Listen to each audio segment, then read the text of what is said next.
এই যে এরা ভিজে টিজে একদম, এই যে দেখো কতটা ভিজে গেছে, এই যে পুরো ভিজে গেছে। এও ভিজে গেছে, কিছু করার নেই, কষ্ট করছে। আর এই যে মাথা ভিজে গেছে পুরো, জামাটা পাল্টালাম না, প্যান্টটা শুধু পাল্টে দিলাম, স্যুট পরেছিল, এই যে ভিজে গেছে পুরো। কি করবো, আমরা বেরিয়েছি মানে বেরিয়ে গেছি পুরো একদম, তখনই বৃষ্টি চলে এসেছে। আর এই যে বুড়া ছাতা নিয়ে এসেছি, ওর জেঠুর ছাতা নিয়ে এসেছি, এটাও আবার এখানে ফাঁকা। এত অবস্থা খারাপ। ওকে বললাম গতকাল ছাতা কিনতে, কিন্তু দোকানে নাকি ছাতা পাইনি আমাদের এই দোকানে, বাজারে যেতে হতো। এবার আজকে যেহেতু যাচ্ছি, আজকে দুটো ছাতা কিনবো, যা হবে হবে, কোথাও একটা যাবো। এই যে এরকম বৃষ্টি, আর এই যে গামছা মাথায় দিয়ে এসছে, পুরো ভিজে গেছে। এই যে কিছু করার নেই, এমনিতে স্নান করেছি, আবার এত সকালে বৃষ্টি, মানে এখন 5টা বাজে। এখন দেখি বাস কখন আসে, বাবুকে জুতো পরিয়ে দিই।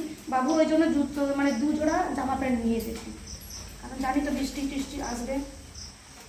বলে যাচ্ছি, হয়তো কষ্টের ফল পাবো, তাই কষ্ট করে যাচ্ছি। ভগবান দিয়েছে বৃষ্টি, তো ভগবান আছে বলে কি তোমার মনে হয় না? হ্যাঁ, ভগবান আছে, ভগবান ছাড়া আর কি বলবো।